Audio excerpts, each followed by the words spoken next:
Alright, welcome to video number 3 of the Arabian VACC S2 training Tier 1 endorsement for Dubai. I still can't quite put the official name on it as I say that. But welcome to video number 3. It's me again, as ever, Shezin. And we are now going to dive into what I would say is my favorite part of explaining this theory in sort of any lesson for tower controllers. It is separation. Separation 101. Why do we separate? How do we separate? What kind of separation techniques do we have? What are we even doing? This is really fascinating stuff. This is really interesting stuff for me because this is really where things sort of broaden away and branch away from what you've been doing from ground. And there's so much more to think about. There's a whole dimension and complexity, layers of complexity that you apply that might overwhelm you at first, but as you sort of pick it up and learn how to apply it, it becomes really rewarding and satisfying and, of course, integral to safe operations for flying. Dare I say that because, well, this is not really fit for use in real life as much as, we are sourcing from whatever is out there in the real world.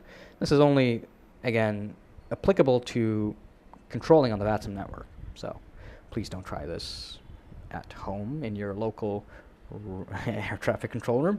Anyway, moving on. So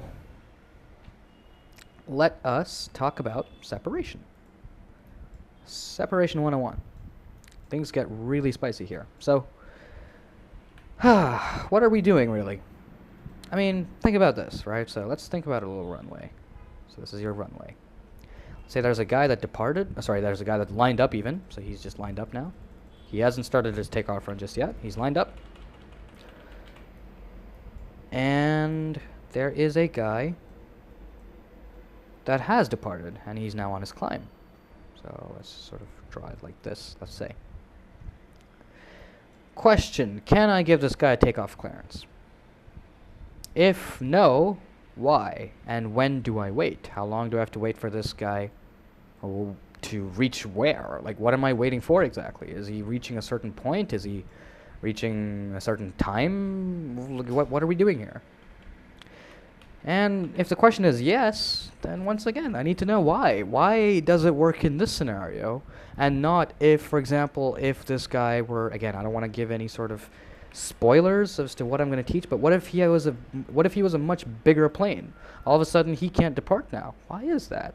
Why is this something to think about? Why do we have to think about, oh shoot, this is a bigger guy, this is a smaller plane, bigger plane, this guy needs to wait?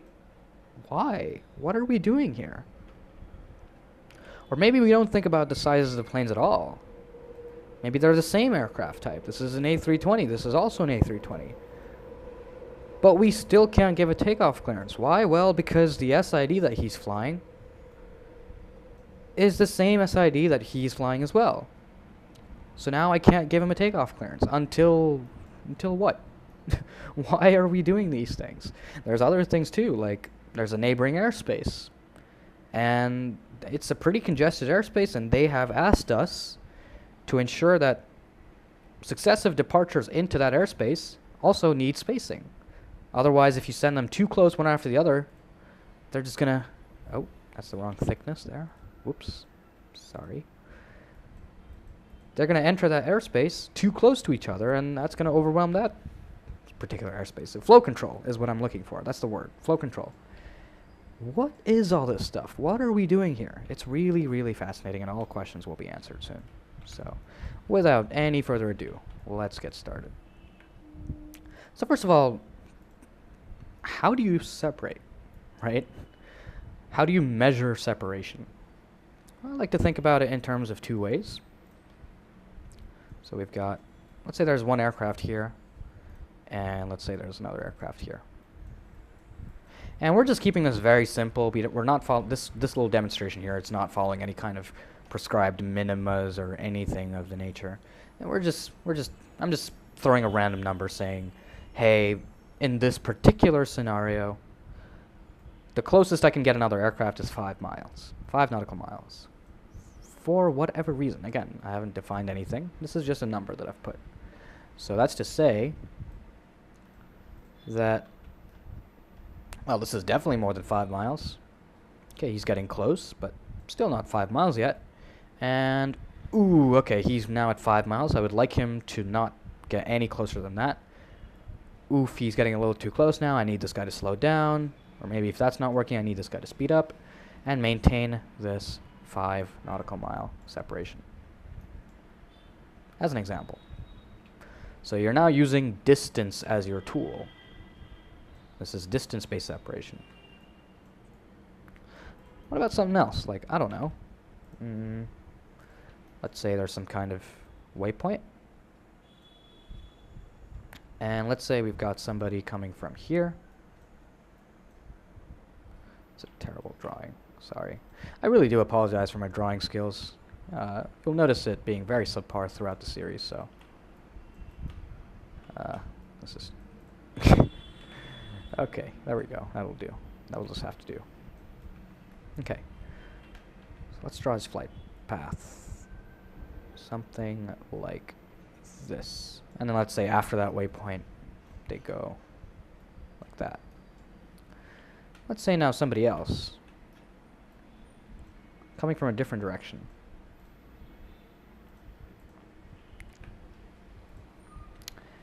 And they're also going to do something like this, merging with the same waypoint, and then after that, continuing onwards.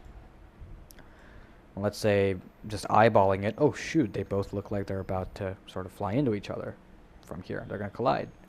Well, we can ask them, hey, when do you get here? What time are you going to arrive here? And they say, let's say they give us a time. I don't know, 1300 Zulu. Just an example. Again, this is just, there's nothing, there's no specific minima that I've prescribed. There's no sort of application for this. This is just to understand what we're doing here, what we're going to be doing. And this guy, let's say we ask him and he says, oh, I'm going to be arriving at 1301. And I say, okay, these two are only 1 minute separated. I don't like that. I actually want them to have 2 minutes of separation. So, I don't know, I can ask this guy to slow down. Or I can ask this guy to speed up. Whatever. Until, hopefully, they get there and they're separated by 2 minutes. So, again, ideally, if everything works to plan, by the time they converge, by the time they continue outbound, the picture will look something like this, hopefully. So, let's get rid of this stuff here. And what might happen is you have this guy here, like so, and this guy here, and guess what? These two are now separated by 2 minutes. That's a really wonky line. I am so sorry. That's as good as it gets, I would say. Okay. Right. 2 minutes of separation, right there. So there we go. We've applied distance-based separation, now we've applied timing-based separation. And as it turns out, this is how we will be separating aircraft. This is what we'll be doing. So distance-based separation, timing-based separation. But what are the minimas? How do I know that it's 5? Is it always going to be 5? Would it be more? Would it be less? Under what circumstances? Under what conditions? Same with 2. Is it always going to be 2 minutes? Do you always separate planes by 2 minutes? Do you sometimes apply more separation? Do you sometimes not do any timings at all? Like, there's all kinds of things to think about here. Which is now where we will establish some minimas. Which I will mention, a lot of it is based off of what you'll see under fundamentals. So this is the library here. If I now go into foundations, I think I said fundamentals. So this is the word I was actually looking for. Manual for air traffic services. Separation methods and minima. Primarily, it is whatever we're doing is aiming to achieve this in the long run or in the big picture.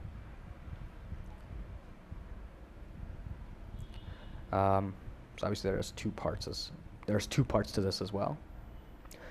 But the name of the game is to sort of cater to what we've established in this, which in and of itself is based on a real document written by ICAO, followed in real life, called ICAO PANS ATM or DOC 4444.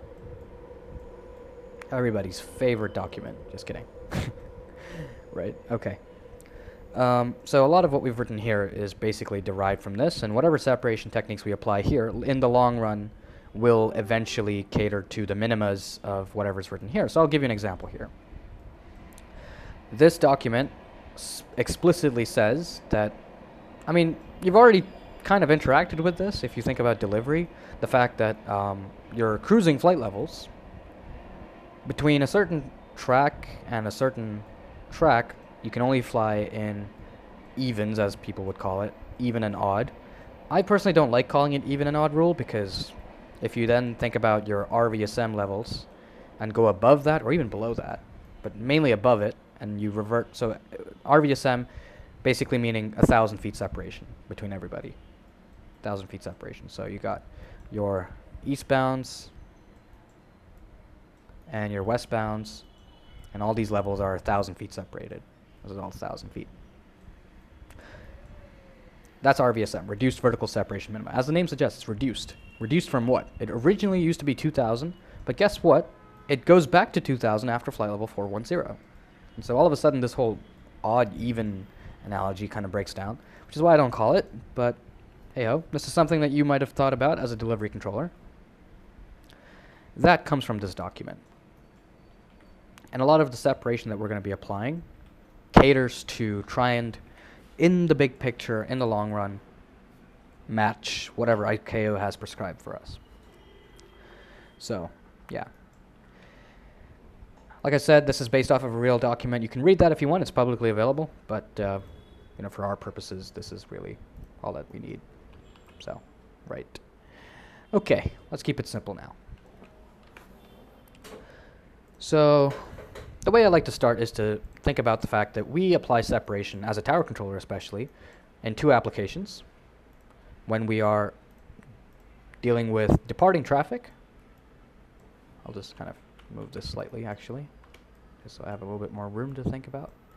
Okay. So we've got departures, and we've got arrivals.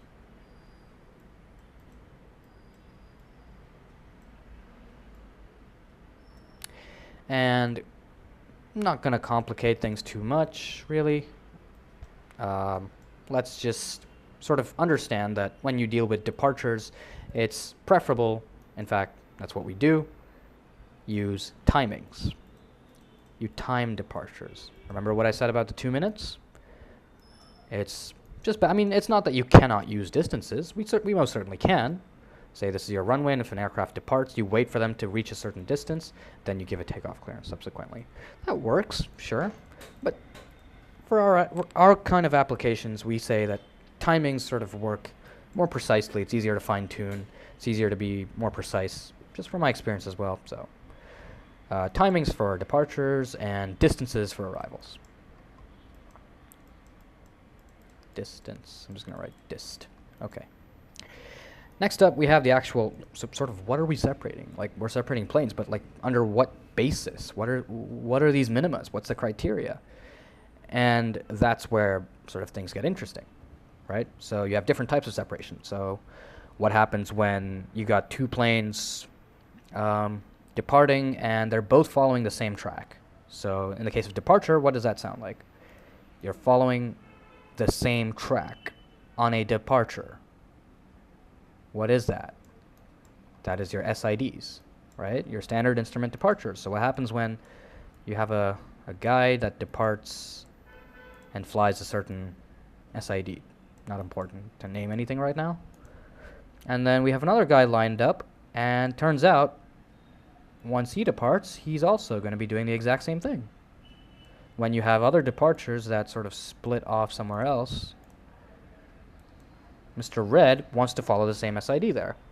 So because they're on the same SID, they need some separation, don't you think? Because if you send them too close, they're going to be one behind the other, and obviously, like I said, you're just going to bust some separation minimas as laid out under PAN's ATM. So anyway, I will write this down as IFR separation. Or actually, I think the better name would be radar separation, but I'm going to call it IFR. IFR separation. So two aircraft on the same instrumental procedure track. So on the departure, that's your SIDs. On the arrivals, that's your ILS, right? So you have a prescribed track, which on an arrival is an approach procedure, which, let's just keep it simple. Let's think about the ILS. You got two folks coming in, one behind the other. One behind the other. And these two now need some kind of separation, which again, in this case, we're dealing with distances. So what is that distance? And what is that timing? Right? So as you can see, really what we're doing is sort of establishing what we're doing, and then coming up with a timing, and then the equivalent of that on the distance side. So let's start with the timing first. As it turns out, we deal with 2 minutes. Very simple, isn't it? So again, let's keep it very simple here. That's a terrible rectangle. Okay. So this is now a top-down view, so somebody has departed. And someone is lined up and ready to go. And you cannot have this guy taking off until and unless 2 minutes has passed since he took off, such that by the time he gets in the air, eventually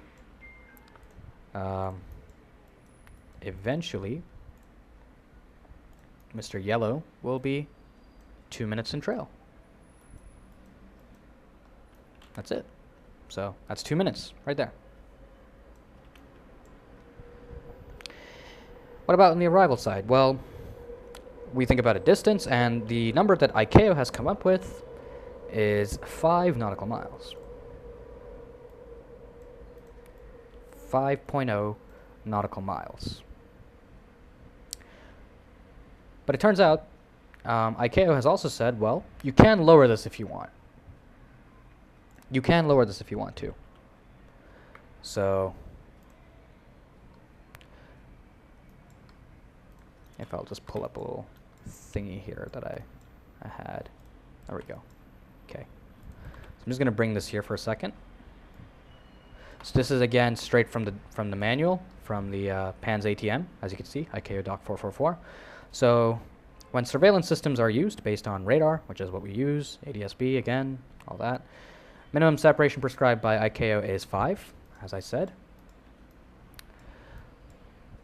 This may be reduced by the authorities, not below, as you can see here, 3 nautical miles under certain conditions, when the surveillance system capabilities at a given location permit this.